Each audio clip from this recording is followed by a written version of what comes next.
Bila orang cakap pasal real estate investment, ramai ingat semua hartanah adalah sama. Cari Syamsul.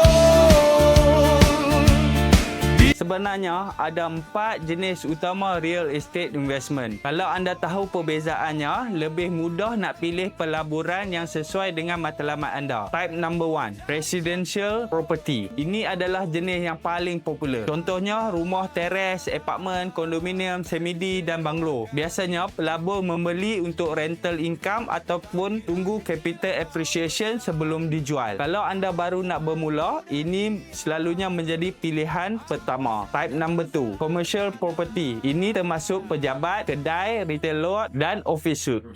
Kelebihannya, kadar sewa kadang-kadang lebih tinggi berbanding rumah kediaman. Tapi modal dan risikonya juga biasanya lebih besar. Type number 3, industrial property. Kategori ini melibatkan kilang, warehouse dan pusat logistik. Dengan perkembangan e-commerce dan sektor pembuatan, permintaan untuk sesetengah hartanah industri semakin meningkat. Namun, pelaburan ini biasanya memerlukan modal yang lebih tinggi dan pemahaman terhadap pasaran industri. Ramai orang lupa bahawa tanah juga adalah satu bentuk real estate investment. Pelabur membeli tanah dengan harapan nilai meningkat apabila kawasan tersebut dibangunkan pada masa hadapan. Tetapi pelaburan tanah memerlukan kajian yang teliti seperti status hartanah, zoning dan potensial pembangunan. Jadi sekarang anda dah tahu 4 jenis utama real estate investment, ialah residential, commercial, industrial dan land. Setiap satu ada kelebihan dan risikonya yang tersendiri. Tiada satu jenis yang sesuai untuk semua orang. Yang penting ialah pilih pelaburan yang selari dengan bajet, objektif dan tahap risiko anda. Dapat sesuatu?